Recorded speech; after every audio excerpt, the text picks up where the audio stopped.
Welcome to the show. It's Real Talk with the Six Man. I'm your host, the Six Man. This podcast is uncut, unscripted, and we talk about a wide range of topics: black entrepreneurship, social injustice, education, finances, the family dynamic, Me Too movement, Black Lives Matter, and mental health, along with many more.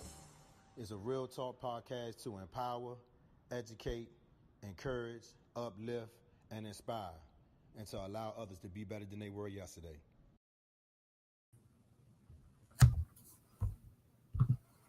What's up, y'all? What's going on? Y'all know what time it is. I see y'all already some people on here, so they already know what time it is. I'm glad y'all made it, man. And so I'm trying to switch it up tonight. I'm trying to do it a little different. I know a lot of people normally are used to the Wednesday night rooms inside the group or either on my public page.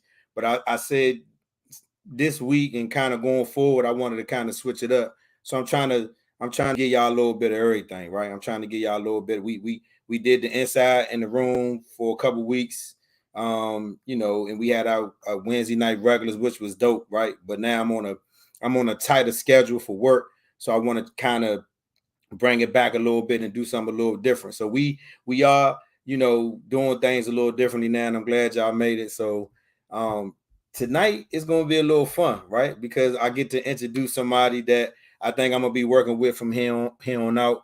And she's laughable, she's funny, she's smart. She brings a lot to the table. I mean, we've had numerous conversations about us doing this, so it was nothing for me to ask her if she wanted to do this. So I thought it was a dope idea, and then when I ran it past her, she thought it was a dope idea as well. So I'm gonna just give y'all a couple seconds, man, to get on in here for a minute. I'm not sure why Siri. Look, Siri think I'm talking to her. She all bubbling up. I don't know what's wrong with Siri, man. When I say stuff, Siri be like, "Huh? You talking to me?" No, ain't nobody talking to you, man. Ain't nobody talking to you. So yeah, so I mean, I'm excited for tonight. I think that a lot of stuff that we're gonna talk about is meaningful, and I know that some of the things that we're gonna speak on gonna hit home, and it's gonna have a lot of people, just kind of talking and chatting or whatever. So without further ado, man, I want to bring my new co-host to the show. And she is no how can I say this? She's been a part of the brand going on the last 2 years. She's been on my admin team on the back end, helping me with a lot of stuff. Like, people think that when I do this, it's kind of easy, but no, you need a team and you need people to help you. So I reach out to my team members every now and then and their respective experience and with their technical skills. So I reach out to them. And so I just wanted to bring something new to the show, and I think y'all gonna like it, man. So I'm gonna bring my co-host on, and we're gonna kind of talk to her and figure out, what she been up to, what she's doing, and we're gonna get into this, man, because we got a lot we need to talk about, man. We got a lot we need to talk about. What's up? What's Hello, going on? everybody.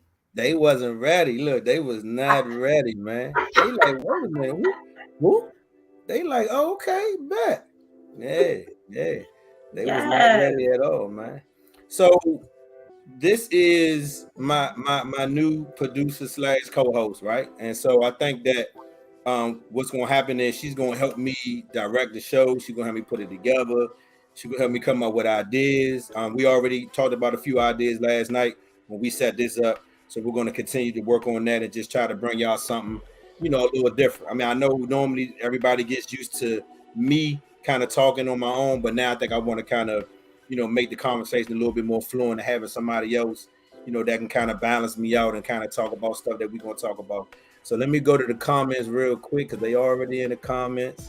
Okay, sister, she talking about, yeah, let's go. So that's good to go. You know what I'm saying? So they already starting early. Look, they starting early. Like, we ain't even got started yet, and they starting early already, which is good. I mean, it's a good thing. It tells me that we are, you know moving in the right direction.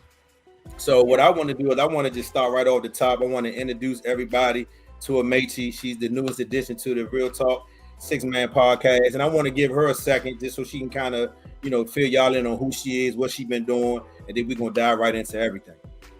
Okay, so hello, everybody. My name is Amechi, and he's Tony Man. And me and Kevin actually, gosh, we've known each other. what's going on? What's 20? I want to say almost 25 years. Yeah. 25 years. We met at Dale State. And yeah, so I've been a part of the Real Talk 6-Man podcast for about 2 years. And Kevin picked me because I have I've been in news media for, I think it's going on 15 years of, being a news producer locally and nationally. But besides that, what I've been up to is my own stuff. So I have just, created a blog, and it's called the Emachy Effect. And it's just basically really about my personal growth journey within these past 5 years. So, and what I do is every week or every bi-weekly, I just give people tidbits on how to basically find your own joy on purpose in your life. So that has really helped me in my whole personal growth journey. So I want to give that back to the community. So I just started my blog, and I also have published a journal. Okay. So yeah, so that was published last week, and you can find that on Amazon too. It's called Life's a Bitch, so thank it. And it's just a gratitude journal that people can write in and basically, just say what they're grateful for, staying in the present, being happy in the present. And you can find that on Amazon, Amazon.com. Wait. So it's called Life's a Bitch, so thank it. Life's a bitch, so Wow. thank you. You didn't even tell me about that last night. Okay. I know. You Yeah, kept that from me. I know, and it's been such a tight, because this has happened like in the last, I want to say 4 days. So it's been that, and then still trying to promote my blog. But yes, Kevin, so the journal is out there, it's published, it's on Amazon. So grab a copy so you can journal yourself, because journaling helped me. Journaling was one of the biggest things that helped me in my personal growth journey. So I also wanted to give that back too. And it's cool that you say that, because I was just telling my mentee the other day that, in life, in order to kind of keep everything organized, it's kind of cool to write everything down. And it doesn't mean that you're gonna hit it in order. It means, sometimes something may come before something, or after, or whatever. But as long as you cross it out and you can see it, you can kind of see your progression. You can kind of see that you're progressing. Like, even though the day might not go the way you wanted to go, but at least you can look at that board and be like, okay, I did this, I did that, now I can tackle these. So at least you've accomplished some stuff going on. So it's good to kind of journal. And I mean, I know a lot of people, especially when we talk about mental health in terms of journaling, a lot of people say that it helps them to kind of get everything out. I mean, they probably can't verbalize it, they probably can't speak to people, but they just write it down. So I know a lot of people who journal, so it's good to hear that. But I wanted to ask you this real quick before we get started, right? So like you said, you've been in kind of this realm for 15 years. And so what's the excitement behind kind of doing this? Because I know at work it's a little different. It's more structured. You probably can't curse like we gonna curse on this motherfucker. But what's the excitement behind kind of doing this? Because I know when I asked you about it, I wasn't necessarily sure if you wanted to do it. I mean, I know we had talked about it previous, but what would be the biggest difference for you between this and that work? Like, what would be the biggest difference? Yeah. So Kevin, one of the biggest things is that we're doing it for us. We're doing it for our people. So that's always the biggest attraction right there. And then like how, since the beginning, you have showcased entrepreneurs, people doing stuff in the community, just stuff like that. That's so important for us to see. So that's basically that was one of my first things of oh no, I got to be a part of Kevin's team. He really has something good. Like, you really have a good product. So that was one of my first things that I was really attracted to, is just the promotion of us. And then also tackling issues in our community. You do that face forward, discussions that we choose sometimes not to have. I like that. I want to be a part of that. So and sometimes they hard discussions. I mean, but I feel like in any relationship, whatever it may be, it's kind of hard to have those conversations, but you have to. I mean, sometimes they just need it. You know what I mean? And I think some of the conversations that we've had when we first started out, let's kind of talk about how we first started out, because we started out, like right when COVID hit, right? And so it was kind of, it kind of just went crazy. So I'm just in the house one day. I'm like, man, I'm gonna start a Facebook group. And I started a group and I told y'all about it. And I'm saying within a matter of 30 days, it was like 300 people in there. I was like, wait a minute. I And did then that. it was so many jokes and so many people, sharing stuff. And I mean, and then it just went crazy from there. I mean, honestly, I feel like in my mind, it went crazy because I did not wake up out of my sleep and just have an idea and say, hey, I'm gonna start a group to think that it was gonna take off the way it took off. I mean, it's some stuff that I want to get back to, like the book club and other things, but now I'm trying to move forward with having group events. Like the first event that I'm trying to put together now is to a trip to St. Vincent. And then we talked about last night, having meet and greets. So that way we can kind of come back to Maryland, do a meet and greet, kind of Florida, do a meet and greet, and just kind of build on that. So that way it won't just be people having to tune in live. They can just meet us one-on-one and we could just kick the bobo and, talk, in person. You know what I mean? So I think that, 2020, we had the DJ with Mike Leon, man. Shout out to Mike Lyon, man. I mean, we did an award show. I don't want to talk about the award show too much because y'all went real petty and took pictures of me. I told P I was so mad at her for taking that picture, and she put that shit up on the screen. I was like, who was that? I was like, y'all took a picture of me in my private space. Come on, man, that's crazy. But it was fun. Even in the group, in the evenings on Wednesday nights when I do it here, it's some conversations that come out that we don't even expect. Like it was some hard hitting conversations that come out, but I feel like I'm humbled that people even feel comfortable enough to talk about some of the stuff that they bring out because this stuff is personal. Like we had a guy come on and talk about something personal to himself and shared it with us, and we were just like, oh shit, like we wasn't expecting.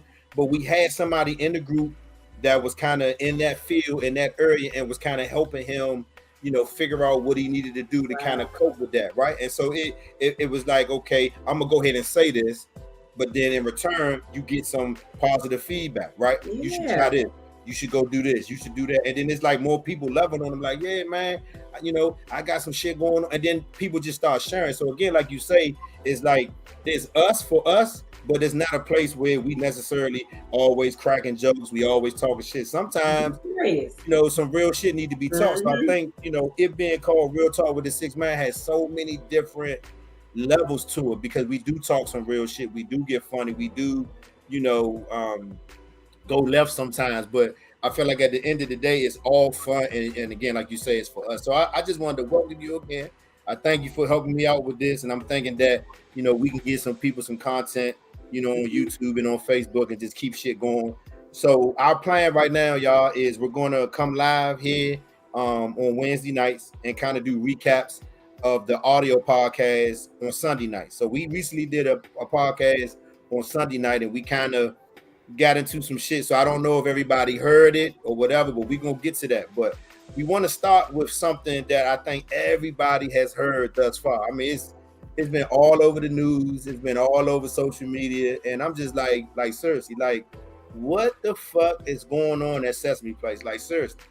Like, what the fuck is going on? Well, what is going on at Sesame Place? Yeah, I took Gianna to Sesame Place, and I'm talking about we had a fucking ball. And so to see this shit happening, and I had to stop and think about it, Amechi. I'm like, oh, this is in Pennsylvania.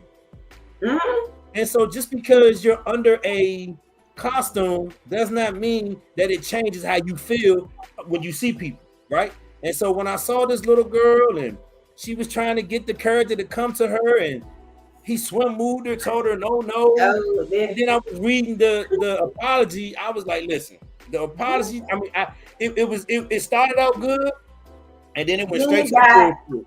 I was like, straight come on, man. So I mean, and then it was video after video, and then it come up there. A little boy got pushed by a white man, and the parents got into it. Security was trying to put the black parents. I mean, I was like, what the fuck was in the air in Pennsylvania? Like, how the fuck? Like, how why do you think about this shit?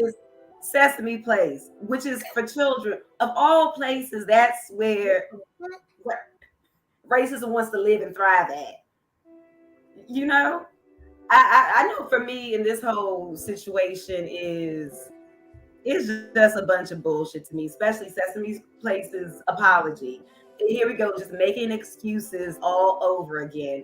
Just saying, oh, our employees are in costumes. They can't see below a certain level. They could. You saw them other kids that you were hugging. They were on the Yeah. same level as those black girls. Yeah. So it's just one of those things where honestly, Kevin, here we go. It's America. That it's just one of those things. Yeah. And honestly, as a parent and as a black woman and just as a black person, I'm getting tired of it. I'm tired of it. I mean, tired in what way though? Like, Tired kind of in get detailed with it. I'm okay in both. Okay, first, I'm tired of this sort of stuff still occurring. This sort of stuff still happening. Like a child can't even get a hug from a person who's dressed up in character. You can't even get a hug because Rosita, whoever the character was, you have no color. You're not even a human being. You're not supposed to be, like you're just this character on Sesame Street, and you can't even give these kids a hug. And then what pissed me off even more was the apology from Sesame Place. Like, when are we going to get it together? I mean, this is a huge corporation, Sesame Place, which falls under Sesame Street, the whole Sesame Street brand. And this is how you explain that situation. That's what I'm getting tired of. These big, it's huge. Sesame Place is huge. Yeah, it's a big deal. And these big corporations, and that's what they say. That was the apology we got. Oh, it's almost like it's almost like they did not hold, like I say, it started out okay, but it's like towards like right after the bullshit apology, it was like they didn't hold any of their employees accountable at all. Oh, of course not at all. And so for me, it was like, okay, if it was that one issue, like if it was that one instance with the one girl and the character walked past, okay, I mean, all right, but it was video after video after incident after incident. I was like, what the fuck is in the air in Pennsylvania? Like, and so even though, like I say again, even though you're in costume at work, it doesn't change how you feel, publicly. Like, you know what I mean? And it's like, it's sad that companies have to sugarcoat their shit to kind of cover their ass. And I'm like, at some point we gotta just, hey, listen, we do not tolerate this. This is not what we teach. And these employees will be terminated. I mean, something. Give us something. I'm not saying that. I'm not saying termination is always the best thing, but I mean, that shit made sense then. Yeah. Oh yeah. That shit made sense then, Joe. Like when you make sense then, that's like, dog. Come on, huge. Like, yeah, man. So I mean, to see these little girls and then to see the incident with the little dude, that shit threw me off, man. I was like, okay. Yeah, because they've been immediately terminated. These people have a lifetime membership or whatever, admission to Sesame Place. They got, where is that at? Honestly, for real, on some real shit. I mean, since I've been in management and I've been, kind of do HR stuff sometimes at work, I would love to see their application. Yeah, because I ain't gonna lie. When you look at a person's application, I mean, you don't even have to see the person. Well, I'm to the point now. I don't even have to see you. I can just see your application and know what I'm dealing with before you even come and see me. So, like, I look at applications now, and I get them, and they're one page. High school. I went to high school. I worked this job, and I worked this job. It's like one page. Address, name, phone number, email, 2 jobs. I went to high school. I'm like, what the fuck is this? And I'm not saying you're not a good person. I'm not saying you're not gonna end up being a good employee. But in my mind, what I'm used to is, okay, let's showcase what you've been doing. Let's see what's going on. And even when I learned how to do a cover letter, I was like, oh, so the cover letter kind of gives them everything, boom, boom, and then they get the resume and it kind of talks to each other. All right, bet. Listen, since I've been in South Florida, I don't get no cover letters. I get one-page resumes. I'm like, what the fuck is this? But it's almost like you gotta kind of deal with it because it's not a lot of great people like looking for work. It's I don't know. It's Wow, weird. Kevin, do you so you yeah, so that's what that you think so that's just not like great people looking for work. Because if you think about it though, you know who you got working for you. That You is true. know. You know, if you got a bigot, You know. racist, somebody And I'm not even saying that they can't work for you, but you got to be smart enough not to put them in a position that's gonna fuck your money up. Because these people, whoever they are, fuck Sesame Place money up. I can what they guarantee you, did. it's a lot of black people that's like fuck Sesame Place. They probably had tickets this weekend to go. They're like, nope, It's a wrap. I'm It's a good. wrap. They're gonna have to do free parking. They're gonna have to give away food, all types of shit. Like, they gotta do all types of shit, man. Because I mean, and it kind of comes to a bigger, it kind of goes to a bigger picture of how, you know, when we talk about, you know, black owned businesses, right? And it's like, not saying that we all don't support each other, but think about it. It's like we have the economic demand to make an impact in a lot of these major corporations. If we just make a decision and say, you know what, fuck Target, fuck Walmart, fuck Nike, Of course. fuck Gucci, fuck, you know what I'm saying? Yes. Then somebody got to make a choice, but you always got a few that's like, oh no, I got to have my Gucci and I got to have my this and I got to have my that. I remember one time we did the black, it was called the blackout, or like I think it was on Black Friday, and nobody was supposed to buy, you know, nothing from no big stores. And I went on Facebook and motherfuckers was like, shit, I know it's black. We supposed to be protesting, but motherfucking Target got the motherfucking 50-inch on sale. So I'm about to get. I'm like, it's that. See, Kevin, it's that. Like, why can't we stay disciplined? Why can't we stay disciplined with our own stuff that, you know what I'm saying, that we are so-called passionate about? It's like, how come we're not disciplined like that? Because we think about self. We think about self. We don't think about the impact of what we do and how it's going to impact somebody else. I mean, we don't. We just think about self, man. Yeah, absolutely. Sesame Place, they on some other shit. So Sunday, we got it in. And we felt like with the amount of people who kind of reached out to both of us, that this was going to be something that we needed to talk about, right? Yeah. So I'm gonna go ahead. I'm gonna let everybody read that. I mean, because they're gonna get an idea of they're gonna be like, oh shit, what they talking about, right? And so we're gonna let y'all read that. But I'm gonna give y'all a second because I'm gonna play this, and I just want y'all to hear it, and I want to make sure that everybody hears it clearly. So it's about. I want to say it's about 3 minutes, right? But when I push play, just let me know that you can hear it, because I need everybody to, because we need to talk about this. So remember this. I feel like this. I feel like a woman and a man should not be together or stay together if the woman ain't being a woman. Okay. Because a man could be a man, or you really a woman, what am I saying? But I think the man is supposed to pay the bulk of the bills, take the bulk of the responsibility, and the women is supposed to make sure that man is happy, able to go out there and get that money and come home and take care of his family. When you said the bulk of the bills, I mean, like the mortgage, the shit you pay. You pay the bills, what I'm saying. Well, you gotta get something, Lisa Ray. You gotta get the light bill. Give it a mask. What do you mean? The water, he giving you that. Right. But that's supposed to be, let's take it back biblically. Biblically, the man is supposed to be the provider and the king of the household. Now, the woman is supposed to be the mother of the household. She takes care of the house. Now, we new millennial women, so that's a bonus that we get. Okay, so you gotta be evenly yoked. The hustle gotta match the hustle. I'm gonna hustle. tell you where it get off thrown and where it get thrown off. You can't ask me to pay the light bill because I pay the mortgage. I'm gonna tell you where it get thrown off. I'm gonna tell you where it get thrown off. Damn thing. That's what I say. You're sick of me. You and I should not be tricking you because you're supposed to be doing everything you're supposed to be doing. So let's go back. Make me do what I need to go back to the Bible. Let's go back right after the Bible. Let's go back right after the Bible. I think we need to go up to commercial because I think I have to get you together. No. Let's go back right after the Bible. Right after the Bible. Okay. Did your daddy pay for your wedding? No.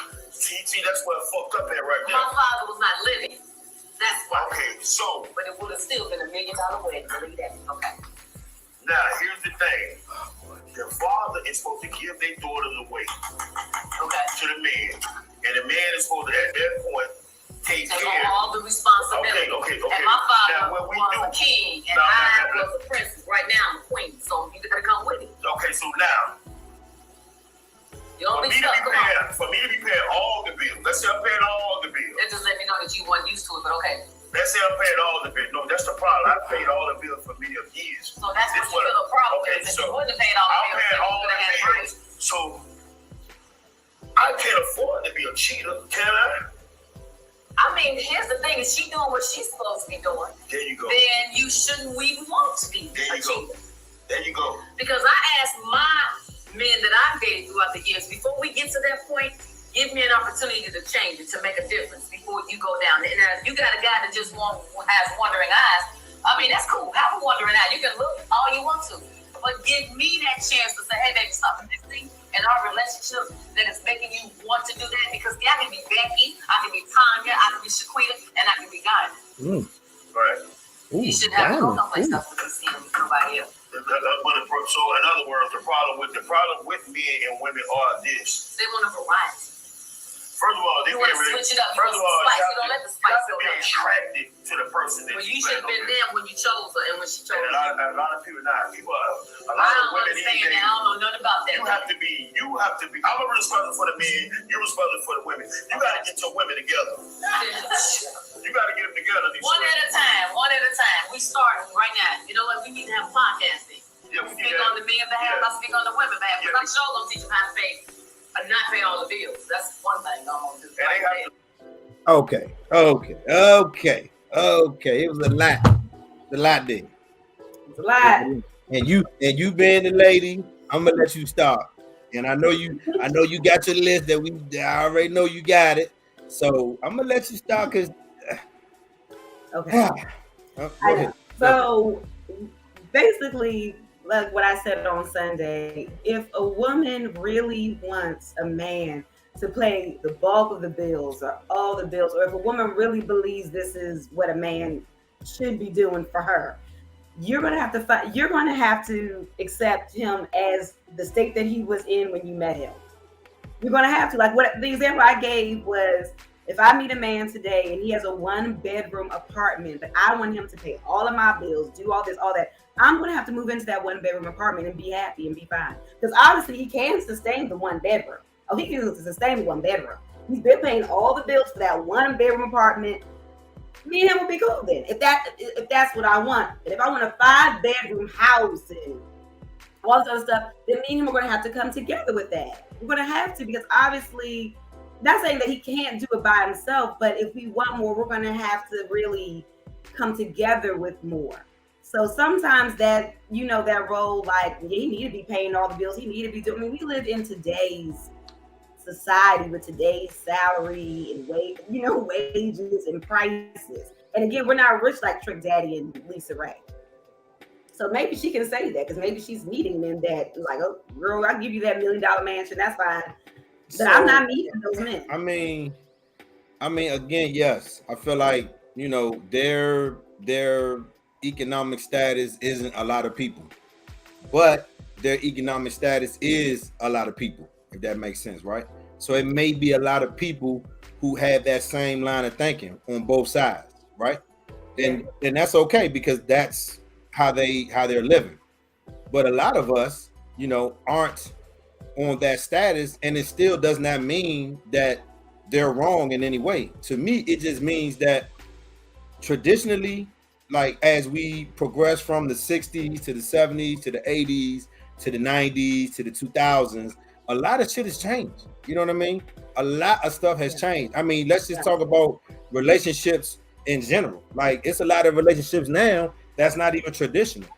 It's not woman and man. It's either woman on woman or man on man, right? So does that change the value of what each person does in a relationship? Does that change the roles for each person in a relationship? You know what I'm saying? So to me, it's so much shit in there, but I can kind of, like I said, Sunday, I can kind of see where Trick Daddy coming from, especially when when he bounced off Lisa and was like, if she doing what she's supposed to do, he shouldn't have to cheat, right? But what does that mean though? What is she actually doing, right? And then with her saying that he has to pay all of the bills, why is that? Like, why is it that he has to come into a relationship with two people and now he has to pay his and yours? Like, why does it have to be like that? Now, personally, I feel like every relationship is different. Everybody's shit is set up different.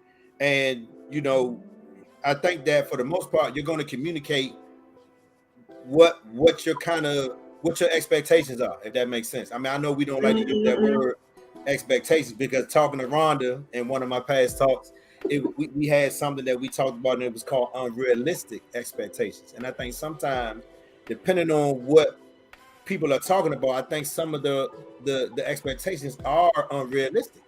Because for me, if I cannot afford, if I'm barely, not say, I don't want to say barely, because yes, I'm gonna say barely. If I'm barely taking care of myself, how's it that if I get with somebody now, I got to pay all your bills too, right? I know. And it's not like you didn't know my situation when you got with me, because I'm gonna be straight up with you. It's that part for me. I'm gonna be straight up and down with you and say, hey, you live with your mother? Yeah, I'm recently divorced. I live with my mother. I'm trying to bounce back. And I mean, honestly, Amechi, for a long time, I didn't really get looked like that, right? I mean, on some real shit, I did not really get looked at as a prize man because I was divorced. A lot of women looked at me like I was damaged goods. I was like, what? Yeah, no. Just in a general conversation. Oh yeah, I live with my mother. That's divorced. That's trying to bounce back. So now she's like looking at me, oh, you got a baby? Oh nah, you got a baby, like damaged goods, right? And I'm like, damaged goods, what does that mean? She was like, I can't, how we supposed to hang out? How we supposed to? I said, well, if you have a house and it's free, I can come to your house. I said, or we can go out.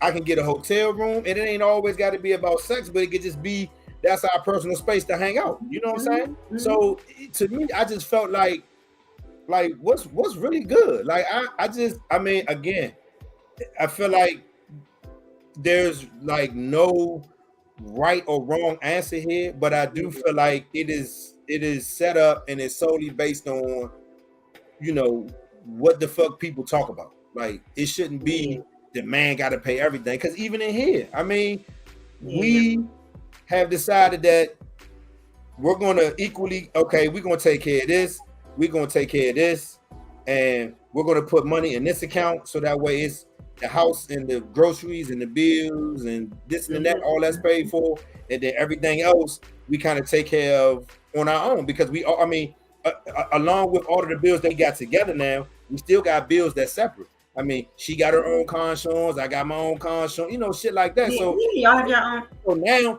So now I'm supposed to pay your car insurance. I'm supposed to do how much? When am I gonna be able to do something for myself if I'm doing all that? And I gotta pay child support. It's like, I mean, some people, it's just not realistic for them. You know what I'm saying? Let me see what they saying in the comments, because it's just something. Yeah.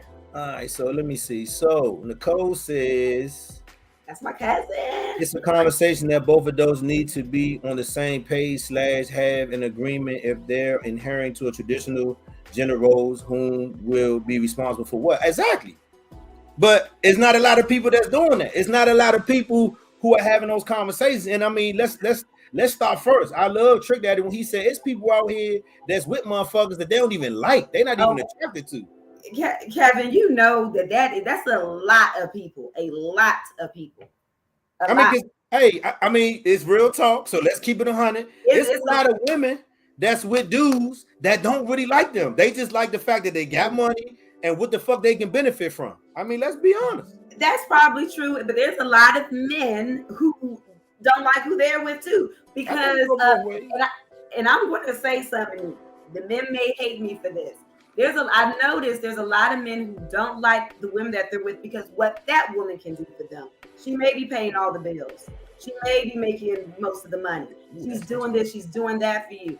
And I know I call those men opportunist men. Those are the men who tend to like the person they're with. So they have an issue with her paying all the bills? I feel the predicament I personally seen. Prideful? Some prideful shit going on? I don't think it's up, Kevin. There are men out, and maybe I'm going on another tangent now, but there are men out here who don't like who they're with, may not even be attracted to them, not compatible with them, but oh, I can live with her because maybe I was living with my mother, you know what I'm saying? But now she got a house, I moved in. She's been paying all her bills, so I allow her to still pay all her bills. You know, and what she can do for me. And there are men like that. I mean, that's all I'm going to say. There are men like that, and there are quite a few men like that. There are. Like, what can you do for me? What can you do for me? And so, and again, I think that kind of is where the differences lie, right? Because I was raised different, right? You were raised different, obviously, because we talked about that last night. And for the most part, I would say I was raised by two women. So I watched two women take care of us. Now, I'm not saying that my father didn't help out, because he definitely helped out financially. He was there when he could.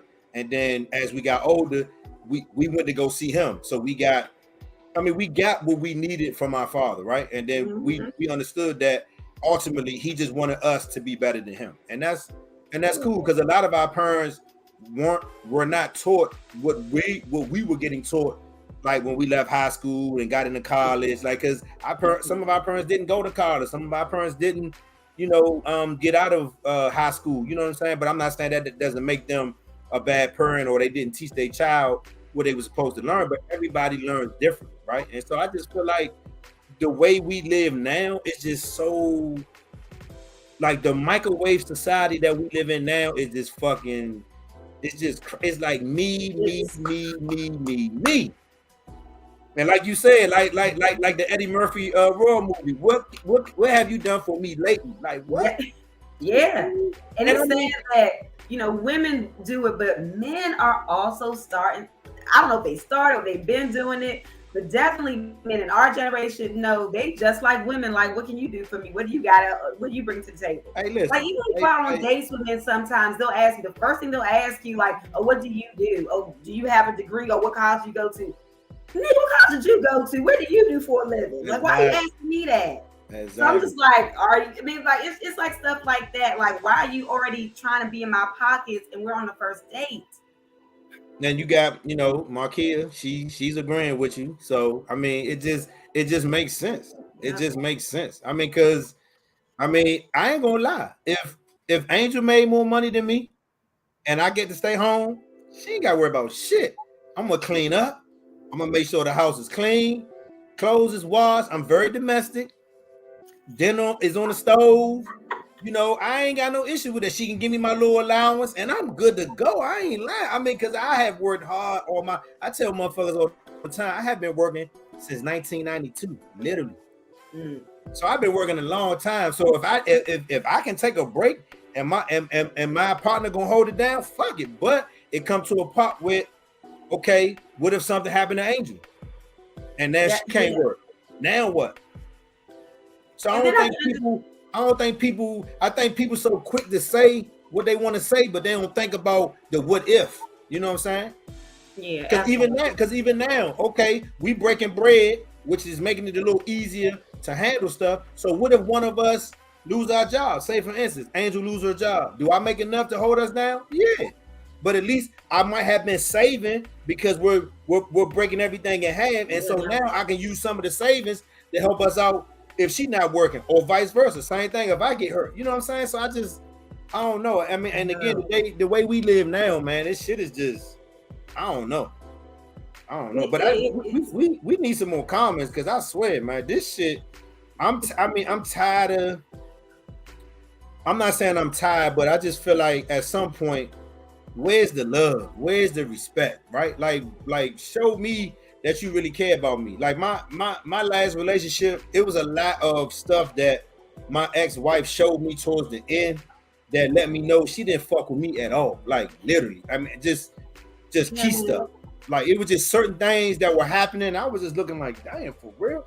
Like damn, for real? And it's like, if something would have happened to you, my name ain't on this, my name ain't on that, I ain't covered on this. It's like, so if something happened to you, who get the house, or who get this, or who get, it's like, what the like, it's like, again, it's like me, fucking me. It's crazy. But you know what, Kevin, too, is when I hear about relationships like that, and you know, like even your last relationship, and you know, God, several of mine. It's just like I wonder if my whole thing is the unconditional love. I know it takes time to build that with people, but the first thing I always think about though is, am I compatible with this person? Because that's a good foundation for friendship and No. love. Or am I compatible, or do I just Fuck want all to that. body? Fuck all that. Or Fuck do all I just want that. a warm body? Do you really fuck with me? Do you really fuck with me? That's what I'm saying. No, but that's what I mean by the compatibility. Do you only fuck with me to say that you got somebody? Do you only fuck with me just to say, oh, that's my man, or that's my boo? I believe so. A lot, especially a lot of, I mean, I'm not, especially a lot of women. I think it's on both parts, but since I'm in the women community the most and I hear women talk, a lot of it is because, oh, I just want to say I have a man, or I have a man. Ooh, I'm gonna let you read your cousin's comment. I love it. She said there is a lot of division between black men and women. Media and other factors are causing us to be bitter and hateful towards each other. No, I agree, Nicole. I definitely agree with that. Hey, listen. It's a lot of outside forces. Hey, listen. I told my ex, and this is no bullshit. I said, listen, this reality TV shit is gonna fuck up a whole lot of relationships. And I didn't necessarily say that meaning that I thought it was gonna fuck up our relationship. But that shit fucked up a lot of relationships, Joe. Yeah. And it's still fucking up a lot of relationships. Yeah. That shit crazy. But black men and women, they really need to get it. We really need to start really loving. And I feel the best parts of us, because a lot of times we always think about the negative parts, but black men and women have beautiful, positive parts about them. And that's what we need to go out here and think, especially when we're married or trying to get married or just dating. Like, we got to think about the best parts of us so we can bring that love back with each other. Hey, Marquia, listen. If my boo is making the bread, I'm at home, Joe. Trust me.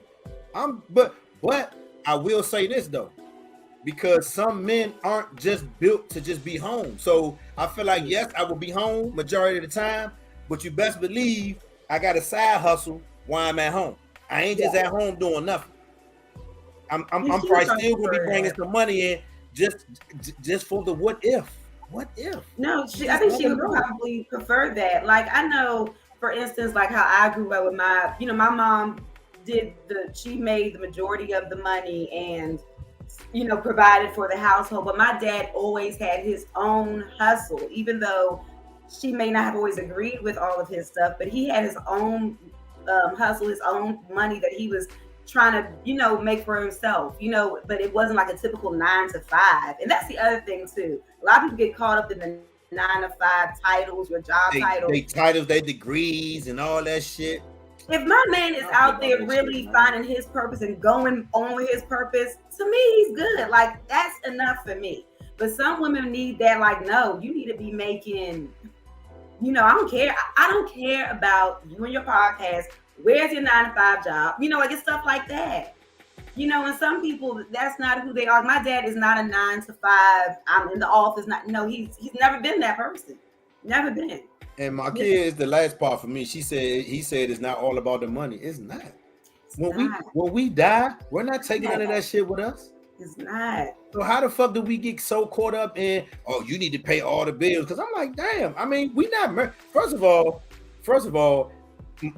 I think that one of the things that I missed in that clip was, are we talking about married or are we talking about in a relationship? I didn't talk about. I think I want to say maybe they're talking about being married. Okay, so let me ask you: do you think it's a difference whether you're married or in a relationship?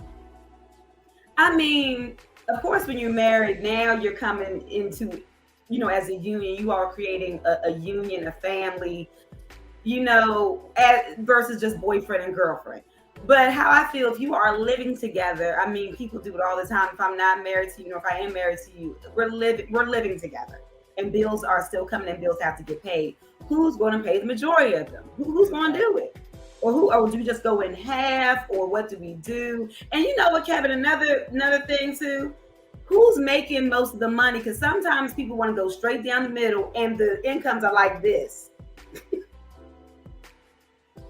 Let's say my man doesn't make as much as me. I'm not going to make him go 50-50 straight down the middle with me. I'm not going to do it.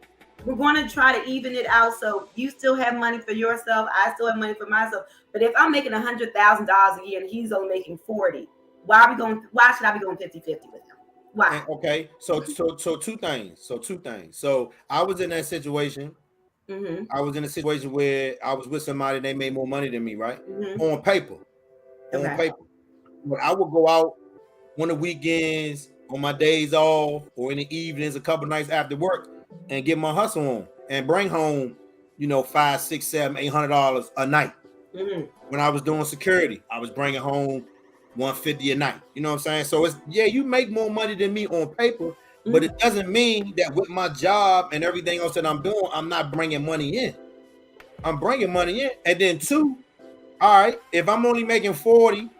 And you see the potential of me doing something, if I say, you know what, man, I think I want to start my own company. I think I want to start my own business. I think I want to do this, but I'm not savvy. I don't know how to fill out the paperwork. I don't know how to do this and that. Why not help me do that? So that way now it can now it ain't like this no more. Now it's starting to get like this. Yeah. So now I'm bringing money in too, and at some point I might say, you know what, fuck that, boo. I want to do more. I want you to do less because I want somebody to save money. For the what if we had kids, what if it's always the what if. So I think that part, what they talking about to me was just for conversation and just for talk. Because I don't think that shit. I don't think that shit is real. My kid is she getting it in. She's saying a lot though, for real. Because it makes sense. It makes sense. The balance, and you notice, and you see how she put balance, capital letters. Like what the fuck are we doing? It's the balance for me. If more people knew about that balance, they'll be good to go. Yeah, it's like I don't know. I just think that when we talk about relationships, it be some of the wildest conversations because I think a lot of people speak off of their own experience, and that might not be the experience of the person that you're talking to. So you might be talking to me, and I might be looking at you like, nah, boo boo, I can't do that. Oh, then you ain't no real man. I hate that shit. I know, you hate the real man. You ain't no real man. What the fuck is a real man? That is called real talk. I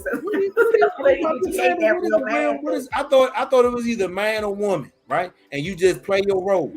But I think the biggest part of that conversation is, I think from the beginning, people don't talk about their boundaries and what they expect out of the other person. Kind of like Nicole was saying. You're right. Like it's we that don't talk about it because we fucking and we but we ain't talking about what's really good. We ain't talking about what's really good though. And you know, Kevin, we're doing that, and I have a warm body. I can say I got a man. I can say I have all this, but then when it comes down to it, you mad because you consider him broke, but he's not paying all the bills, and you don't really like him. And he thinks you really unattractive. You just good for. Hey, listen. I ain't gonna lie to you. It's probably a lot of motherfuckers out here that won't say this, but I will. After a motherfucker busts a nut, the motherfucker beside you ain't that attractive no more, and you ready to go to sleep. Get the fuck off me, Joe. Why you all? Get the fuck up. But 5 minutes ago it was right. But after you bust that nut, like, man, come on, Slim. Yeah. On your side of the bed. But that's why it's so much more in. Especially, that's why so much more to relationships than just that. You know what I'm saying? Like you motherfuckers really have to trust that person. Like separate room. That separate room shit. How the fuck we gonna be married and you sleep in this room and I sleep in that room? No. Well, you know what that's about, Kevin. Again, these people don't like each other. That's why they're in separate rooms. If you can't sleep in the room with me, get the fuck. No, I don't care if you mad at me. Because shit, I might be mad too, but if I feel your butt rub against my leg, that might be my. What would we just? What's the thing that we would just on today? What's that thing we were just talking about today about sex and how that she was just like, I can't live. Exactly. Yeah. Like what the fuck? Women. That's how a lot of women do feel like that. Sometimes I don't like when people act like women are just so prude and like, oh, I'm going to withhold sex. Women need sex too. Women always need sex. They do. Yeah. They do, Kevin. They do. So that clip that I sent you, I'm not 100% if people heard it, right? But it was a young lady, and she said that if she go 3 days without sex, she ready to punch her man in the face. I'm like, damn, for real? Especially she basically like, if you can't have sex with me regularly, we can't be together. I'm like, are you fucking serious? I agree. Like, especially if you living with me. See, my whole issue is just like, let's say I have a man, great, but if I'm living with you, no, I'm sorry, that is one of your duties you're going to have to do. I'm living with you. We're sleeping in the same bed together. Okay. So what if we both tired? Like, what if we just both out of it? Oh, that's great for some of the days. But it's just like, but I'm not going to be one of these women like, I haven't slept with my man in 6 months, and you live with him. You haven't slept with him in 6 months. Oh, nah, 6 months. That's it's something else going on. 6 months, that ain't. And yeah, because what's going to happen is you're going to start looking for it elsewhere. You're going to start. A couple days, a week, 2. I mean, shit happens. I mean, my schedule is 7 days a week. I don't work 7 days a week every week, but I can potentially work every day out of the week from Monday to Sunday, literally. And then sometimes she might get home late, or she might get home early, and then something happens, and then she got to run out and go back to work. So the schedule, I mean, everybody's schedule was different. But I do want to talk about this because I heard the clip, right? And I think that what we do sometimes, we listen. I think on purpose, the media, whoever does the shit, plays one part of what's being said, and we just run with it. Even though what he was saying made a lot of sense, because there are a lot of women that are being made, like he said, are being made into men, right? But if you listen to the whole sermon, the way he fit that part in, it just made sense, because he pretty much laid out the man's role and the women's role. And he was saying the men pour into the women, and then the women take the poured in, pour out, and multiply what the man pours in. So it was kind of a great sermon. So I was figuratively and literally, huh? I was in the group. Yes, literally. Yeah. Rick James, literally. And so Ron was like, make sure you listen to the whole sermon, folks. And I understood what he was saying, because he didn't want us to get caught up with just that one point. But there is a conversation that kind of coincides with what we just talking about when it comes to women, because they're more independent, they're making their money, they're climbing up the ladder, they're aggressive. I mean, in some point, I guess you have to be some of those things to get to where you need to be. You can't be all feminine and fight for what you want at the same time. So it's like, again, that balance. But there are a lot of women who are being raised that way. But when I think about that, I'm like, why? Why are they being raised that way? Let's go back to mommy and daddy. Where's daddy? Let's go back to mommy. Where's mommy? What is mommy doing? No. What is daddy doing? I mean, our kids emulate what we do as they grow. I mean, let's say you grew up in a household where there was only one, you're a woman, your mother's a woman, there's no man, no nothing, you never knew your father, how else are you going to be raised? You're going to be raised as a man because your mother's been playing both roles for years. That's all that you know. So you're going to go out in the world and do the same thing. And a lot of these women too have never seen their mothers date. They've never seen their mothers with men.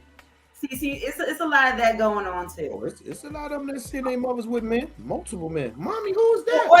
Or then you have a lot of these who's that? Mommy, who's that dude? Or that. But I think sometimes especially when you talk to a lot of these women that feel like, well, I don't need a man, like I'm doing this on my own, I'm doing that. When you kind of look back into their past, their mothers, first of all, they probably been raised by single moms, and then their moms never was in a feminine role, or you've never even seen her in a loving role with another adult man. So again, when we talk about generational stuff, that's generational. Oh yeah, it's definitely generational. You know what I'm saying? Now here they go. Grandma to mom to auntie, and then let's say if your mother is a single single mother, right? And she's raising you, but you got 3 or 4 aunts, and and the aunts come over, and you hearing similar shit from your aunts. You don't need no man. You don't need this. And the mother might be saying, no, don't tell her that. Don't tell her that. But the aunts might be like, girl, tell her what's real. She don't need no man. She needs to do it. And now 12 years old, and now you 30. That's your mindset. You don't need no man. I can do it by myself. And then now you get tore down and you get broken down. And then you start realizing in your 40s and 50s, damn, I should have been more feminine when I was with him, or I should have did this.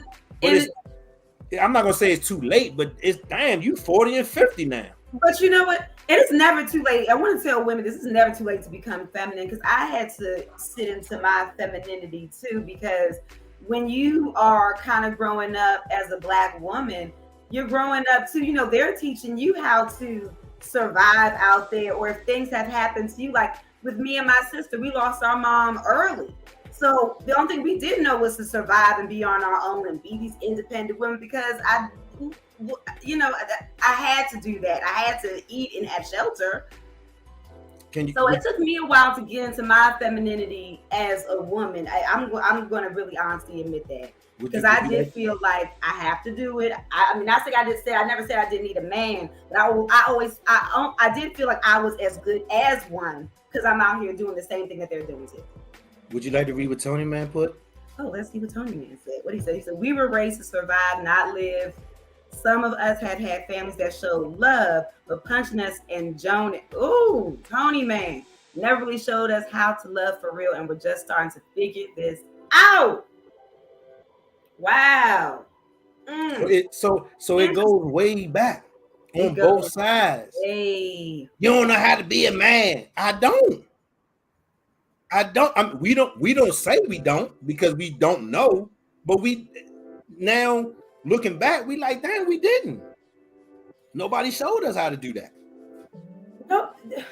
No one showed us. I mean, Kevin, because again, like what Tony Man said, it's all about let's see what he said. That type of love has created people who don't know how to love or show it. I will admit, yes. Because that's the first thing that everyone's teaching you to do is like, you gotta survive out here, you gotta get your own, do your own, get your own.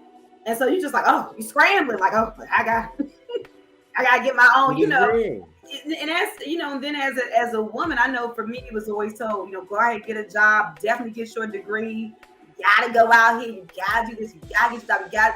So it was like, bam, all this is going on in your head. So then when you're out here, that's all you know how to do. Like, I gotta do this, I gotta get that promotion, I gotta make this money, I gotta go for this job. Because you're like, I gotta survive. And then when you look up, you don't even know how to love, you don't even know how to be really a feminine woman. It's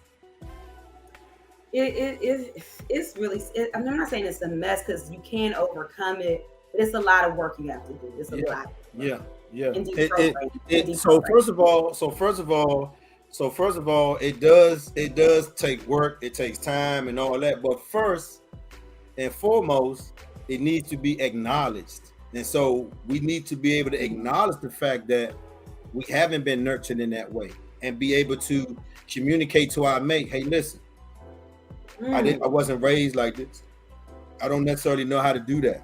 And then the fucked up part is when you become vulnerable like that with your mate, some, not all, some women use that against you. Oh, you bitch, you just trying to say that you don't know how to do this because you don't want to do it for me. No, absolutely. I'm saying that I don't know how to do that. I was not raised that way. I didn't do this. And then now it's so you don't know how to do it. It's like, damn, I'm trying to be honest with you, and you trying to take advantage like I'm trying to carry you or something. Nah. And so it's one of them things where, like you said, it's hard for us to really show love, because we're so damaged from the past, and we haven't took the time to process, acknowledge, get the healing and the help that we need before we move on to this next situation. I remember when we talked on the platform before, and you was kind of saying that you was running into the same man, and I was like, why is that? And you was like, no, I mean, you don't understand, Kevin, I just keep running into the same man. And I asked you again, I was like, well, why is that? And then you thought about it, you was like, okay, it's me. And when you realize that it is you, then you have an opportunity now to go, okay, what can I change? What can I do different? Like if I show myself this way, maybe a man won't see me like he used to see me. And I remember Shanika was on the show and she was talking about law of attraction. And I never really looked at law of attraction, but when she spoke, I was like, damn, that shit makes all sense. Yeah, she was like, not necessarily in a relationship, but I was saying how I was down here in Florida, and when I was doing my deliveries, I was getting nasty looks, and people would have slick shit to say to me. She said, but is it because they're just nasty, or is it because they're reacting off of the vibe that you're giving them? I was like, yeah.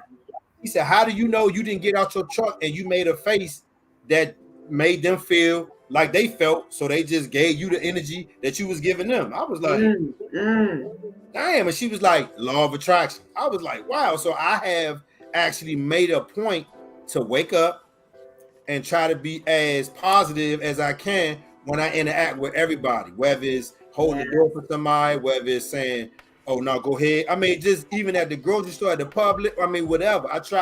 I literally try to go out of my way so I can see if that kind of changes. And it has. I haven't had anybody like really come at me fucked up since then. So it's just it's so much. It's so much. And you know what, Kevin, with going back to law of attraction and stuff like that, and just changing, looking inside of you. I know for me, I had wrote a list of 20 things that I had wanted in a man. It was like years ago. Well, I won't say about 5 years ago. I had wrote 20 things that I wanted a man to have for me. I only had myself. I only had about 5 of those things that were on the list. Oh wow! And I think every woman out of 20. Out of 20, I didn't even possess those things. So how was I going to attract a man that would have those things? How was I going to? It's stuff that you got to look at. You got to start looking inward. It starts there. And like Tony Man just said, we got to start forgiving ourselves and our families. Like we got to. They didn't know better. They're just going by. You know what I'm saying? It's not like. I mean, even like for my mother. I'm not gonna say my mother beat the shit out of us, but you figure she raising 2 men in Southeast. We got to be a certain type of way. I mean, it's sad to say that, but get up. You better not cry. Get up. Like you got to be a certain type of way. But Kevin, is that part? I know for me, for years, if a man cried in front of me, it was a turn off. I didn't want him anymore. See? Because I was raised that men don't cry. I never saw my father cry ever. And I'm not gonna lie. It was a point in my last relationship that I held it in. And I think that after going to counseling, if I would have let it out, I'm not saying that we would have been together, but I think if I would have let out, maybe we would have had more understanding, or she would have understood me more if I would have let it out. But I couldn't let it out because now I got this defense mechanism up. You don't fuck with me. Well, fuck you then. Fuck you. And I'm hurting though when I say it. I mean, I'm saying fuck you in defense, but for real, I'm mad that I gotta say it because I'm really digging you, but I feel like you attacking me, so I'm like fuck you. So I'm holding it all back. But when I really want to say, look, man, this is what's going on, but I did that before, and you took advantage of it. You took a vulnerable situation, a vulnerable moment from me, and you used it and played the victim. So it's like I'm shutting down. I can't do it. So she didn't know how to deal with that sort of. Because I know for me, for years I didn't know how to deal with a man's vulnerability either. I personally did not know how to deal with it. It confused me. It got me weird because I just got really weirded out when men became too vulnerable and started crying. Kevin, but it's because of how I was raised. So I felt Tony Man said every ship, relationship, homieship, situationship, fuckship, etc. You have to communicate and not be afraid to show who you are. People show their representative to get. And I like that. Remix it after. Yes, people do. You need to be your true, authentic self from the door. I mean, I don't know how to be nothing else. Like I know for a fact, I know for a fact that it's some stuff that I may do or say. I'm not gonna say Angel don't like, but she might not be used to. Right. Because I'm not the nigga that she used to deal with. Vice versa. Right? I'm not saying that I do it to make her mad, but if I do it and you don't tell me, then I don't know. And then I keep doing it, and then it blows up. Why the fuck you keep doing this? Well, damn, I didn't know you. But if it's a part of your core personality, it's one of those. See, there's things that we can change or compromise. But stuff that's my core personality, I'm not changing, and I don't care. If you don't like it, you know you can. There's the door because this is my core personality. What was going on? It don't work that way. It don't work that way. If you're in a relationship and just because you were that way, in order for you to equally be yoked with that person, there's some things that you might have to take away from yourself to be with that person. Same thing with that person. Just because this is how you was raised and this is what I do. Nah. I'm talking about core characteristics, Kevin. Like I'm talking about core, like how, like with me, I'm goofy. I laugh a lot. If I get a man who's just like, oh, you laugh too much, I can't. Nigga, bye, because this is who I am. I'm not gonna stop laughing for you. I'm talking about stuff like that. Like I'm talking about core characteristics, things that because I feel sometimes when people get in relationships, they do try to change the person a little bit. You try to change the person to somebody that you want them to be. No. It's two people coming together. Y'all different. I don't think that's trying to change. That's the ideal thought. Like, yes, we're two different people, but that's where compatibility comes into play. And if his flaws are something that I can deal with or I can't deal with. See, man, that's true. Especially that last part. Stop lying. That's facts. That's facts. And then he says there's no playbook to this thing called life. Sometimes you have to see things from the person's lens, and you have to. You know what I'm saying? I've learned that about Pops, and when I became a father, because I mean, you like even I'm gonna honestly say when I became a father, even when I was still young, and Tony, man, he'll tell you, you know what I'm saying? When I got out of jail, I wanted to try to do everything I could for my daughter because, you know, I think she was like turning 2 at the time. But I was still 8.5 toes in the street, you know what I'm saying? Still trying to find my way. But I still understood that I had a responsibility to this baby. And, you know, when I went to go give all of these gifts, it was just like, leave them on the porch. We'll get them. Wait, huh? I can't see my daughter. So it's a lot of stuff that men go through, the challenges of being a father, challenges of trying to be a man. And some of us give up. We be like, you know what? Y'all treat me like that. Fuck that shit. And we shouldn't. We should not have that mindset, but we go through so many. I'm not talking about just challenges with that, but with life and then working and trying to avoid the police and all that shit boiled up together. You be like, man, fuck that shit. Fuck it. And so I feel like, I mean, it's just one of them things where we can't give up. We can't give up. But like you were just saying, your core shit, I'm like, even for me, I realized that some of my core shit, right? It wasn't right. Some of the things that I grew up and how I was raised and some of the shit that I did, it wasn't right. And so I felt like I had, like now, it's a lot of shit that I don't do that I did in my last relationship that I don't do now at all. Oh, yeah. Right? I know I'm just saying, but thinking back then, it was some shit that I should not have. I mean, going to therapy, processing, all of that. It was some shit that I should not have done, just because. Oh, that's how I was raised, because it wasn't the right way. I wasn't raised the right way. I mean, we got a lot of comments coming in. So, my kid says, as a parent, I now realize our parents are some of their long life experiences. Generational trauma is passed down in the Black family for many years. Black people quickly diminish therapy and counseling, and that's not good. That is not good. Black people, yes, we need that. Counseling and therapy is a beautiful thing. We need that.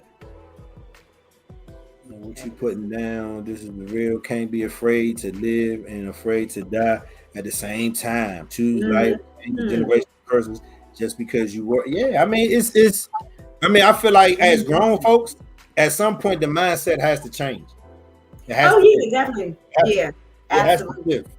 And because if it doesn't shift, then just be ready to be by yourself. Like, and if that's what it is, then that's what it is. But you can't be saying, oh, you can't find no man. No, you can't find no man because you don't want to change certain things about yourself, or you don't want to do certain type of work. You know what I'm saying? Because we're not the same. Like, okay, I think that is a little easier that me and Angel went to the same high school, meaning that we grew up in the same area. We knew some of the same people. So we kind of grew up the same way. I told her, like, some of the stuff that she tell me how they was raised. I mean, I don't laugh because I hung out with people whose parents lived that way and had to raise their kids that way.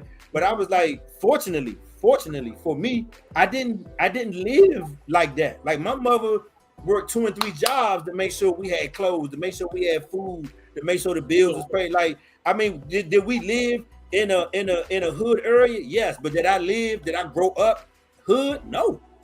We had cable, we had a phone, we had two-way, we had caller ID. Shit, we used to get food from this place. They used to come like once or every 2 months and pull up and put all of this meat and food and stuff in our fridge. I didn't live. I mean, we didn't do food stamps. I didn't do government cheese. I didn't do that shit. So when people talk about that, I don't look at them no type of way, but I just didn't live that way. That's it. Yeah.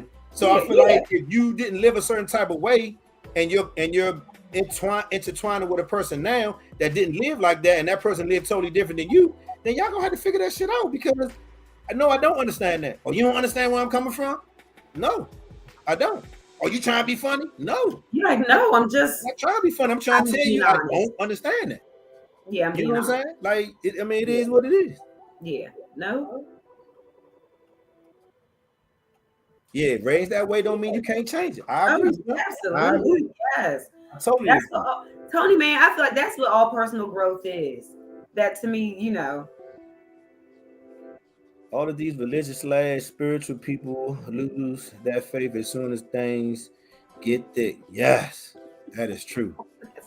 Yes. Sometimes. Yes. Yeah, they do. And that's why it's funny where I'm not holier than thou, but I always remember the book always saying, don't put so much energy and trust in man, because they're gonna fail you every time. They're gonna fail you every time. And that's some real shit. That ain't got to be from the Bible, got to be spiritual. It's just real shit. I mean, that could be in every situation that he mentioned: friendship, situationship, business relate. I mean, it's always somebody you like, damn nigga, why you do that? These are human beings. These are human beings we're dealing with every day. It is what it is. So yeah, absolutely.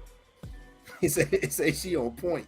Let me see what she got. She like, yes, at Tony, man, I grew up in church, but as I got older in life, I saw just how real life can get.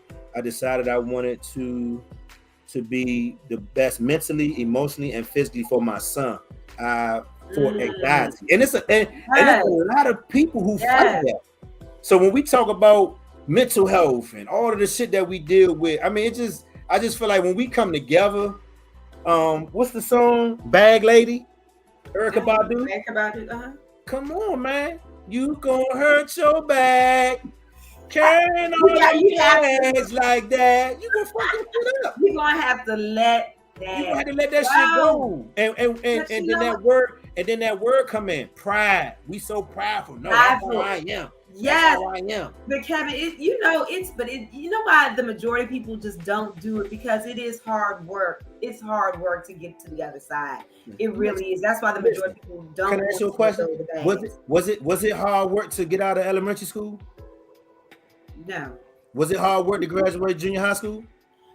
No, Kevin. But was it hard work to graduate? Was it hard work to graduate out of high school?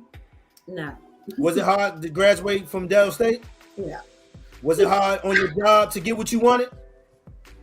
I don't know. That can go either or with the topic. So as you get older, things get a little harder. That's my point. Get a little harder, but what I'm going to say is that first of all, you're going to have to want to change, and it is a hard road, especially to kind of like what I said, like deprogram generational stuff that's been passed down to you. It is hard to deprogram the stuff. Like how I said, like I wrote down 20 things and I only had 5.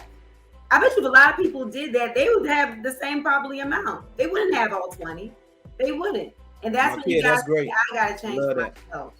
I love that. I mean, she's just basically saying that, she had to put a handle on the depression because she didn't want that to, trickle down and her son suffer from that. You know what I'm saying? So, and as a parent, those are the type of things that we think about because we now we're not thinking about ourselves. We're thinking about now our children, and we don't want to hand down what we can hand down. We want to give them something else. Yes, and even though I'm a human being, I know that I may pass down something that one day he'll grow up and be like, my mom did this, but I just don't want to pass down all of that baggage that our families carry. He said they kicked him out of church. That was to be a 40-day fast and discover so much about self. Had to let my ego go and get rid of my pride. I had to build inside out instead of continuing. And this is Tony Man talking.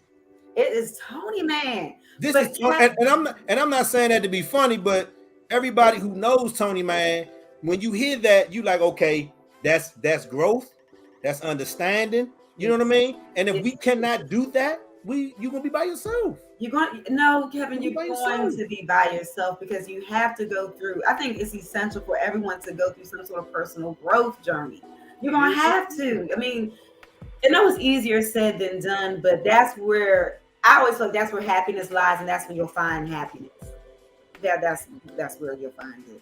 Yeah, I just feel like when we had these conversations about relationships, I mean, to me, it draws so much attention because I feel like we are so different and we have different paths and we have different walks of life and we have, we're just so different. You know what I mean? And I just feel like these are some of the conversations that we need to continually have because, whoever didn't see it now may see the replay and may agree with a lot of the shit that we talked about. You know what I mean? Yeah. And then it might be somebody who didn't agree. So I think the next time we come on, they may say, oh, well, I remember when you said this, can I mention this? And it don't mean that you don't agree in a negative way. You just might not agree because you might not see it that way because that's not how you was raised. That's not how you grew up. That's not how.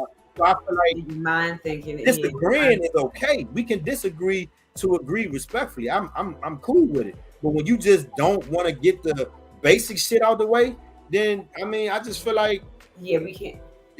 I mean, what we gonna do? I mean, and then for me, my biggest thing for me, and it's always been for me. But when I went to therapy, my therapist was like, she was like, you're a decent sized man, so I don't really see you allowing people to disrespect you the way you said that you've been disrespected in the past by this individual. She was like, so keep in mind that by you not wanting to argue, by you not wanting to go back and forth, by you not wanting to engage in that type of one of the reverends at my church used to call it intense fellowship. And being though you don't want to involve yourself in that, months and months went on. Now this individual thinks that that's the norm to talk to you, to be disrespectful, to talk shit to you that way. So you have to understand it developed and you've allowed it and you kind of created that. And I'm just sitting there like, you basically kind of told her the way how to treat you.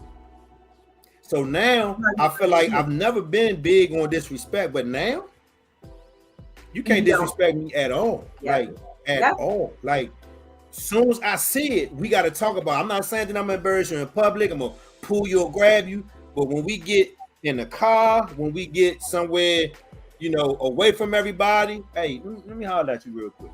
I mean, because you could be drunk, you could have something on your heart that's fucking with you, and you just took it out on me, and that's okay. Because I've always been told that people hurt people, yeah, and people hurt the people that's closest to them, right? Yes. And so you got to nip that shit in the bud immediately, because if you let a motherfucker do that on and on and on, they feel like, oh yeah, I could just keep doing that. No. Absolutely. Like just like what was it? Tasha just has. She put right there. That's exactly what you did in both relationships, but of course this one is for the better. You teaching them how to treat you. Right. You're just teaching them how to treat you. It did not really come across it. So I'm gonna be honest. It took me like 4 sessions to really gather what she was saying, because in my mind I was like, what are you I mean, we would have our session and then we would recap, and she'd be like, so remember when we said this? How you still feel about that? And it would instantly make me upset. So I'm like, man, what the fuck you mean? I ain't letting her do it. She was like, all right, we'll come back to that. It took me like 4 sessions to really go home and think about it. And was like, damn, because I don't want to argue. Why the fuck you ain't? And I'm just like this. Cause I don't want to go back and forth. I ain't got the energy. I ain't gonna lie. One night it got so bad, my chest got tight, and I hit my knee. Like I fell to my knee. What? I was like, what? And it's like when my knee hit the ground and I'm holding my chest, I'm like, wait a minute.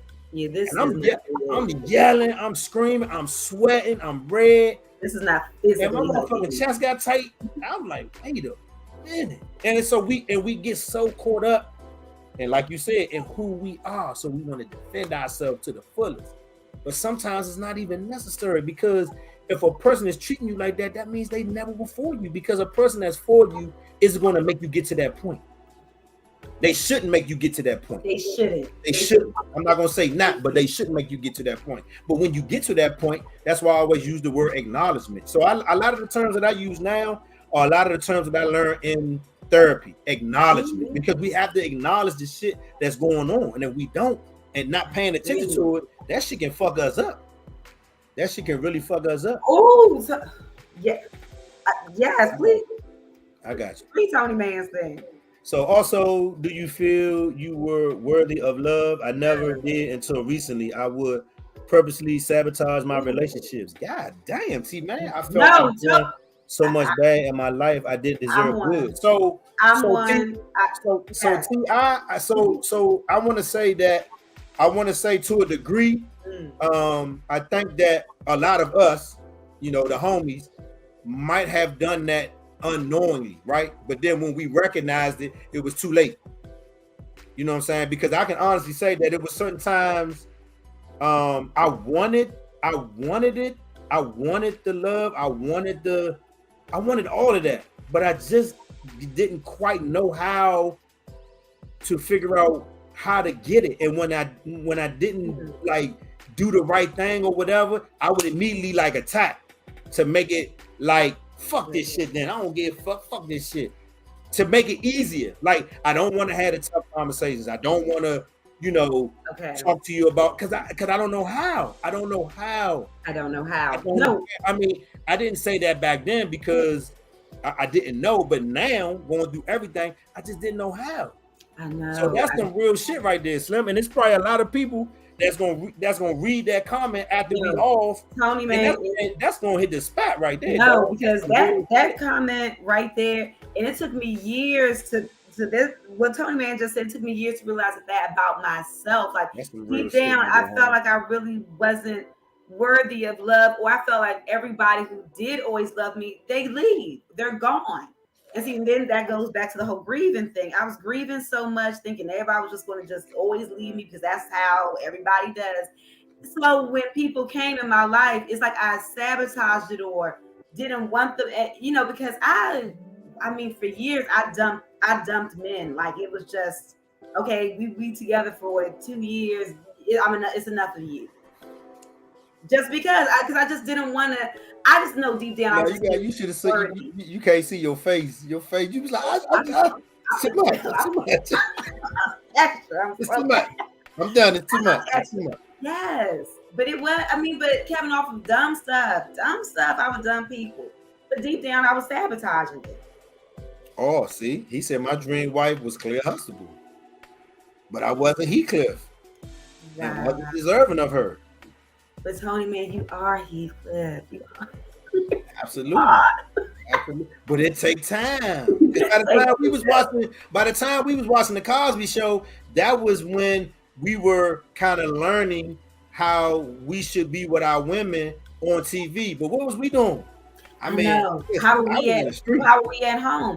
And see, it's so, and it's so. If when the Cosby Show was coming on, I was definitely at home. I was not. Nah, I wasn't. Nah, I was. But I was watching. But one thing though about the Cosby Show, which I always loved, is how they were affectionate. They showed love. You know, living with my parents, they weren't affectionate at all. They didn't show that affection, that lovey-dovey. They didn't show that.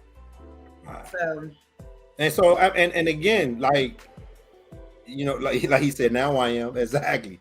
And so I just feel like even conversations with my mother, like now as an adult, it comes out that, you know, I could have been a little bit softer with you. I could have been a little easier on you, because we talked about it in the group one night, and it stems to your psychological, because it's like you almost get to the point where you feel like, damn, my mother must hate me. Yeah, because we gotta love on ourselves. You always fucking attacking me just because I ain't take the trash. Why the fuck you ain't take the trash? Like, man, what the fuck? No. Like, so it's just, you know, it was just as we grow and evolve, and I would hope that everybody evolves as the years go by. Because if you still stuck on stupid back then you need some real help. But if you evolve and if you let your mind open up and you tear down them walls and you really want to learn how to be a better you, I mean, like you say, it's gonna take time. It's gonna take some work. And like I told my mentee this. I told my mentee this last week. I was like, be a part of the change you want to see in yourself. Don't expect the change to just happen. Be active in the change. Meaning, you might have to stop hanging with certain people. You might have to stop, you know, being in certain places. I mean, if your mother tell you she needs you to be in the house at 12 o'clock, be in the house at 11:30. Like, you have to be a part of the change that you want to see. That shit is not going to come, you know, it's just not going to come to you. Like, you gotta work to do that. I mean, you couldn't do that. My wife loved me so much. There you go. Yes. And sometimes we need people to come in our lives like that to show us who we really are, to show us our worth. So Look, now, and he says this faithfully. He says this all the time.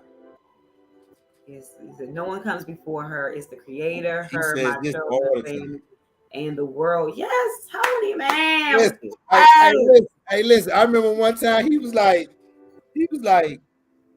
if I got if I got an option and they ask me who do I want, my wife or my son? My wife. That's how it's supposed to be. That's how it's supposed to be now. I mean, I get it, but I was just like, damn, that's mean. He is in love, and he is here for it. That is mean.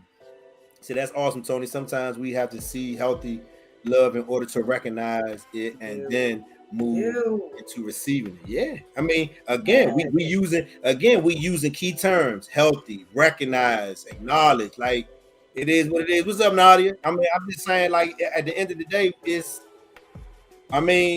you know, we have to evolve. We have to create a better space mentally for ourselves. And I mean, Nadia is here, so she's always one who talks about, you know, mental health. Like, it's one of the topics that we cannot ever escape, because it's so much trauma attached to African Americans. Let's just be real. Like, from back and then coming back this way, it's so much trauma, it's so much anger, it's so much resentment, it's so much you know, it's a lot of people that are upset from not knowing. Like, it's a lot of people now that are upset that they didn't know what they know now back then. You know what I'm saying? So it's just it's a lot, because what's the saying?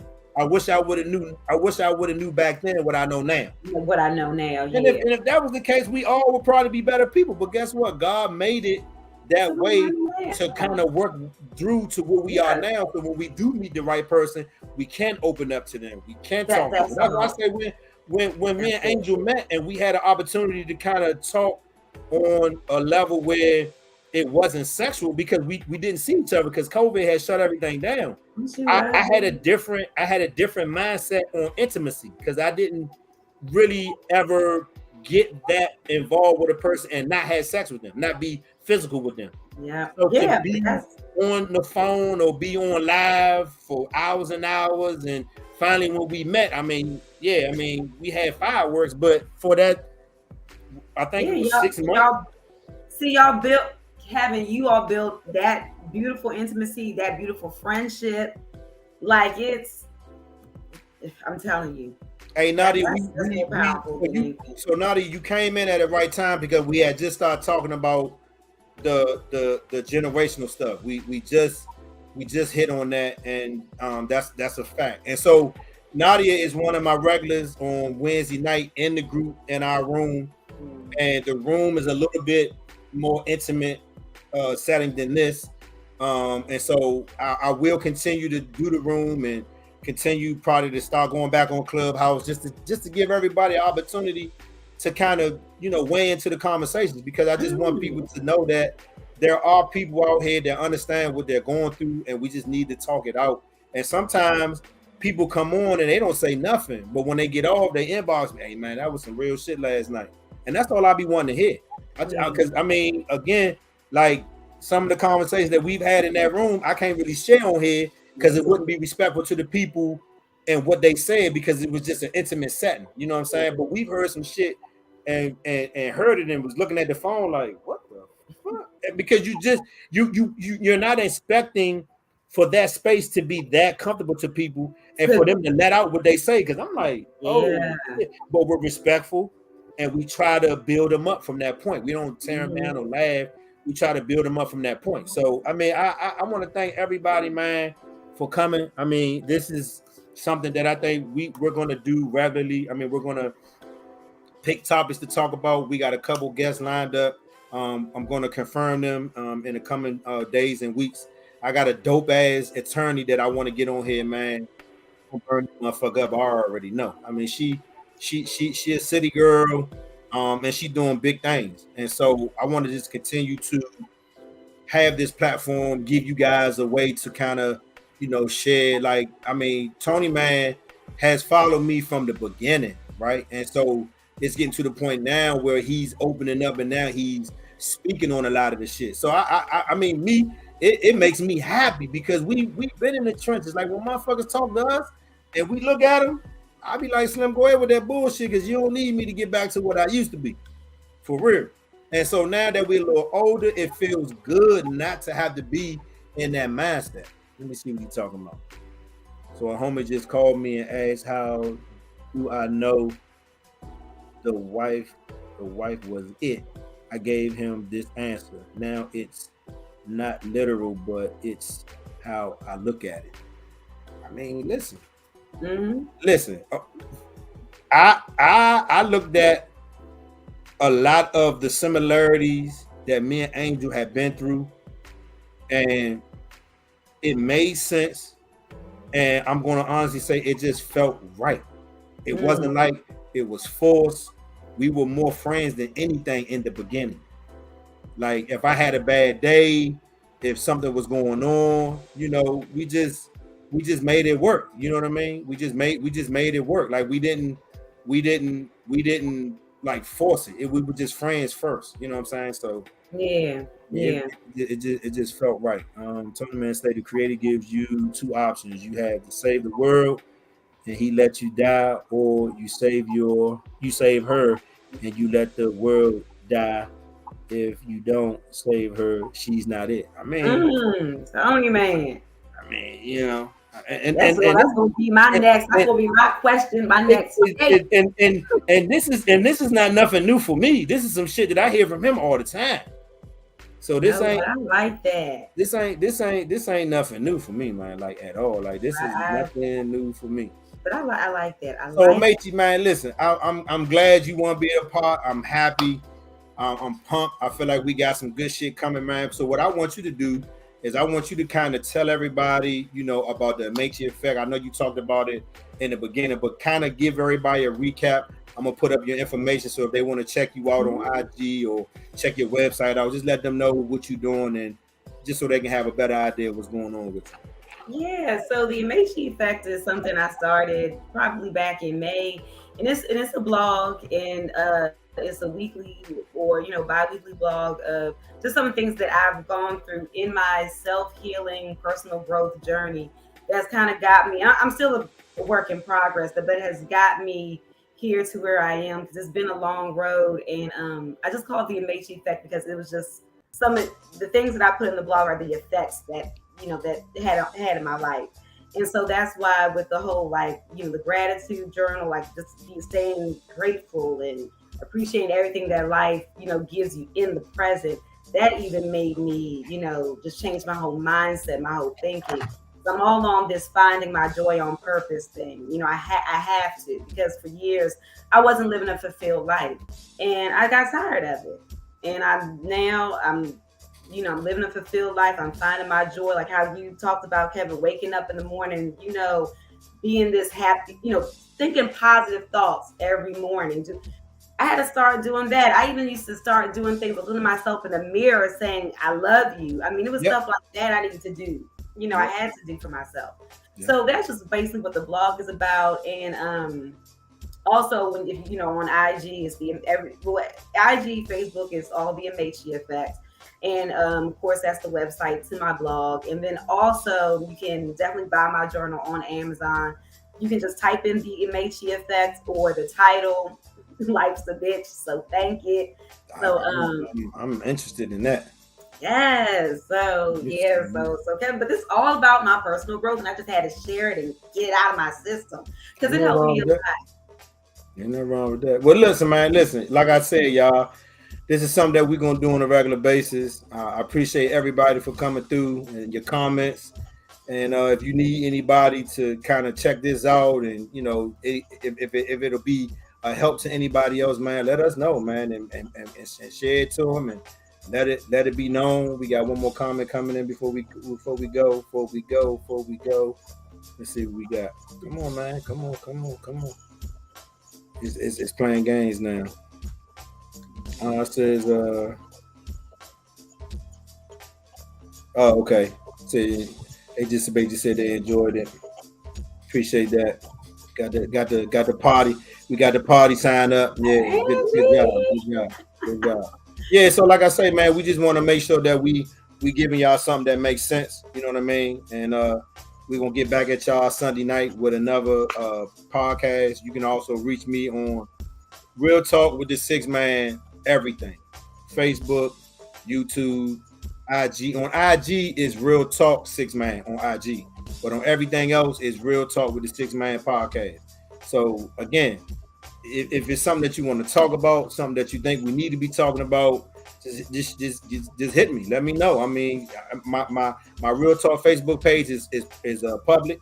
Of course, YouTube is public, so you can leave me a chat in there. And I mean, just hit me up. And if it's something that you think we need to be talking about, or you want to be a guest on the show, I mean, come through. We need entrepreneurs. We need nonprofit people. We want to talk to everybody, man, so everybody can get an understanding of what's going on, and we want to connect people together, man. That's all we really want to do. Hold on, we got another comment. I don't want to diss nobody's comment.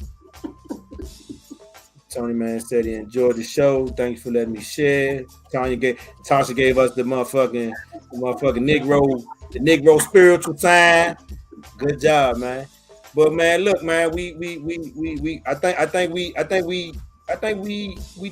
came here to do what we was gonna do, and we did it well. And yeah, man, we out, man. Y'all be safe.